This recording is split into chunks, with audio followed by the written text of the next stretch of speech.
અરે મને હમણાં એક ગામડાના બાપાએ બહુ સરસ વાત કરી. આ તો જીવનમાં ઉતારવા જેવી છે. મને કે વિકુદાનભાઈ, આજ મેં મારા મોટા દીકરાને બોલાવીને એટલું કીધું કે બેટા, મારો જીવ જાતો હોય ને તો એને નિરાંતે જવા દેજો. પાણીની સમસ્યા ખોહીને ગોટે ન ચડાવતા મને. અને મને એમ તો કેતા જ નહીં, ઓળખો બાપા, તમને બહુ ઓળખ્યા, હવે રહેવા દ્યો. અને આખી જિંદગી જે મારા નીડ્યો હોય બાપુ, એ છેલ્લે જઈને કાનમાં જઈને એમ કે, કાકા ઓળખો મને, હું ખીમો. ખીમા, તે અમારા દીકરાને જેલમાં પુરાવ્યા, અમારી દીકરીને હગાવી તોડાવી નાખી, અમારી જમીન વેચાવી નાખી. હવે મને હેખે મરવા તો દે, અટાણે તો આવીમાં. નથી લાગતું કે જીવનની હાવ વાસ્તવિક વાતો છે બાપ. અને એ જીવન જીવવા માટે, મૃત્યુને સુધારવા માટે ની આ બધી આ જે આ યોગ છે, સાધના છે, પ્રવચન છે, સંતોનું પ્રવચન છે, એ આ બધું કરવા માટે છે. એટલે મારે એક કવિતા આપણે સામે રજૂ કરવી છે કે હિમાલય ન જાવું હયું, હિમાલો બનાવું, હરિના ભજનને માટે હિમાલય ન જાવું.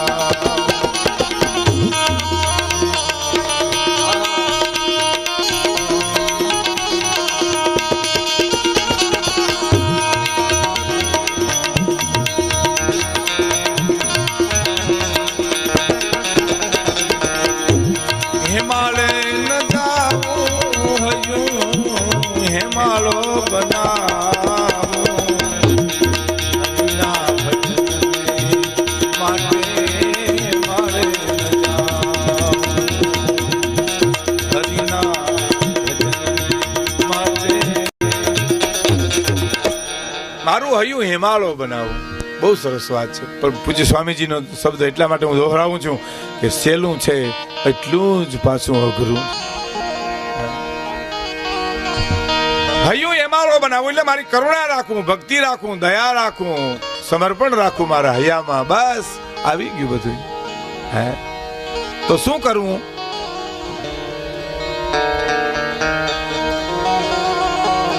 મનના મંદિરિયામાં દીવો કરી દેખવું. મનના મંદિરિયામાં દીવો. આપણા ઋષિઓએ બહુ સરળ જીવન બતાવી દીધું. જો જીવવું હોય તો, ન જીવવું હોય તો એના માટે તો કોઈ પ્રશ્ન નથી. એક જણે એટલું કીધું હતું કે તમે સમજદાર છો, એ લોકો હા કે તો તમે દુખી છો. સમજે એવું હોય, નાથ મોરડો કાઢ નાખ્યો એને હું લેવા દેવા છે. અને જે દક્ષ છે આબરૂદાર ને, જેને કંઈક છે, હું કયા દેશનો સંતાન છું, મારો ગુરુ કોણ છે, મારો ગુરુ ભાઈ કોણ છે, મારું પૂર્વાશ્રમના સંસ્કારો કેવા છે. સંસ્કારને આવતા પેઢીયું લાગે અને સંસ્કારને જાતા પેઢીયું લાગે. સંસ્કાર એવી વસ્તુ નથી કે જે રાતોરાત મળી જાય. સંપત્તિ મળી જાય, લોટરીની ટીકી લાગી જાય તો રાતોરાત પૈસા વાળા થઈ જાય, પણ રાતોરાત સંસ્કારી ન થવાયો. એના માટે તો બહુ વાર લાગે. ભાવનગર મહારાજે ની સહી કરતી વખતે વલ્લભભાઈ પટેલને એટલું કીધું કે 10 મિનિટ હું મહારાણીને પૂછી લઉં કે તમારો કરિયાવર જે આવ્યો છે એનું શું કરવું, હવે આપણું રાજ જાય છે. એટલે મહારાણીને કેવરાયું. મહારાણી હામો જવાબ દીધો કે મહારાજને કહી દો કે આખો હાથી જાતો હોય ને તો શણગાર ઉતારવાનો ન હોય, એ તો શણગાર હોતો જ દેવાય. આ જે અંદરથી જે આવે છે એ તો બહુ મોટી, એ આપણી દેશની એક પરંપરા છે, ભારતની. પૂજ્ય સ્વામીજી તો દુનિયા ફરેલા છે, દુનિયાની સંસ્કૃતિઓ બધી જોઈ છે. એને હવે ભારતીય સંસ્કૃતિનો ઝંડો લઈ અને પ્રકાશ આપી અને અનેક સંપત્તિવાન ભૌતિક સુખની માલિપા આળોટતા માણસોને એને જીવન પ્રદાન કર્યું, જીવન આપ્યા છે. નહીં, સંપત્તિ જરૂર છે, ડાયવર્ઝન છે, એને હાઈવે ન કરી નાખાય, સર્વસ્વ ન કરાય. હે હા, પૈસાની જરૂર છે, માધ્યમ જરૂર છે. હું આ તમે ગમે એટલી તમને મજા કરાવું અને બાર મારે પાન ખાવું હોય તો 25 દુઆ ગાઉં તો મને મફત પાન નો ખવડાવે, એ તો મારે 5 રૂપિયા દેવા જ પડે. આટલું માધ્યમ જરૂર છે, પણ જીવન સંસ્કારથી સભર હોવું જોઈએ, ભક્તિથી સભર હોવું જોઈએ. હે એના જીવનમાં કાંઈ ઘટતું ન હોવું જોઈએ. અને એમાં સ્થિત પ્રજ્ઞ સ્થિતિની મારી પા માણસ જીવતો હોય એવા ગામડાના માણસો પણ. સ્વામીજી કીધું કે કપડાં બદલો, ઘણું સારું છે. ન બદલો તોય તમે સંસારમાં હરિ સ્મરણ કરી શકો છો. શું કામે? મનના મંદિરિયામાં દીવો કરી દેજો, મનના મંદિરિયામાં દીવો કરી દેજો.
સરસ છે.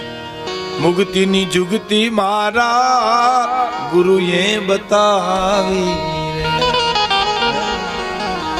એ જ મુક્તિની જુગતી મારા સદગુરુએ બતાવી. તમારા સદગુરુએ મને મુક્તિની જુગતી બતાવી. તો હવે શું કરવું કે સમજીને એમાં સમજીને એમાં સમર્થ થાવું.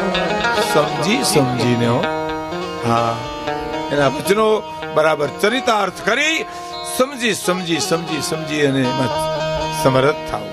એમાં ઉતાવળ ના હાલે. આ બધી બાબતો છે ને એમાં ઉતાવળ ના હાલે.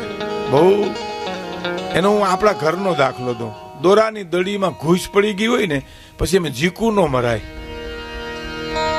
તો બહુ ઝીણી નજરે ઉકેલો ને તો જ ઉકેલાય. એમ જીવતરની ઘૂસ્યું ઝીકું મારે ન ઉકેલાય. એમાં સંતો એમ કે છે કે સમજીને એમાં સમર્થ થાવું. હરિના ભજનને માટે હિમાલય.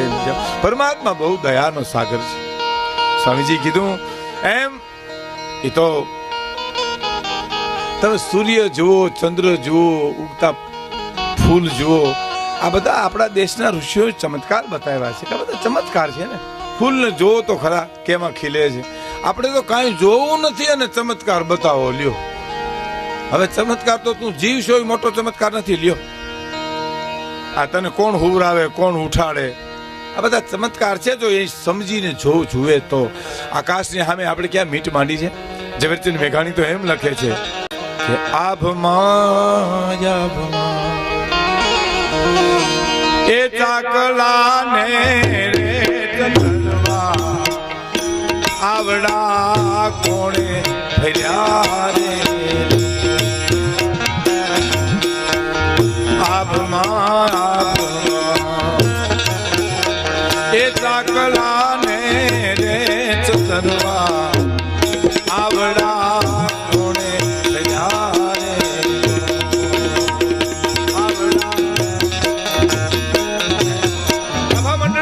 મેઘલી રાતે નજર તો કરો. કવિ મેઘાણી કે ઈ સપ્ત ઋષિ ને હરિનું તમે જોવો તો એમ થાય કે આબમાં ચાકલા ને આવડા કોણે ભીરારેલો.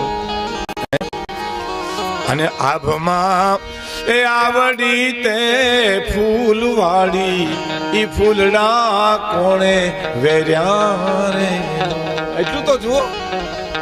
અને એક કડી મને બહુ ગમે છે કે આભમાં ચાંદો ને સૂરજ બે દીવા દિવેલ એમાં કોણે પૂર્યા રે. નેતી નેતી નેતી કહેવાય ને, તારો પાર ન પામી શકાય. કવિ દાદની એક કવિતા છે કે શબ્દ એક શોધો તો આખી સંહિતા નીકળે અને કૂવો એક ખોદો તો આખી સરિતા નીકળે. આપણી ભારતની સંસ્કૃતિ શાસ્ત્રીજી એવી છે કે શબ્દ એક શોધો તો આખી સંહિતા નીકળે, કૂવો એક ખોદો તો આખી સરિતા નીકળે. જુદી તાસીર છે આ ભારતની ધરતીની કે મહાભારત વાવો અને ગીતા નીકળે. જુદી તાસીર છે આ ભારતની ધરતીની કે મહાભારત વાવો અને ગીતા નીકળે. અને હજી ક્યાંક ધબકે છે લક્ષ્મણની રેખા કે જ્યાંથી રાવણો બીતા બીતા નીકળે. શબ્દ એક શોધો તો આખી સંહિતા નીકળે, કૂવો એક ખોદો તો આખી સરિતા નીકળે. જુદી તાસીર છે ભારતની ધરતીની કે મહાભારત વાવો અને ગીતા નીકળે. અને જનક જેવા આવી અને હજી હળ હાકે તો હજી આ ધરતીમાંથી સીતા નીકળે. શબ્દ એક શોધો તો આખી સંહિતા નીકળે, કૂવો એક ખોદો તો આખી સરિતા ને. આ તાસીર આ ધરતીની આ ભારતની ધરતીની તાસીર કંઈક જુદી જ છે. એ તો પરદેશમાં જેના મહાપુરુષોએ કીધું કે અમારી ધરતીની આ સંસ્કૃતિ છે બાપ.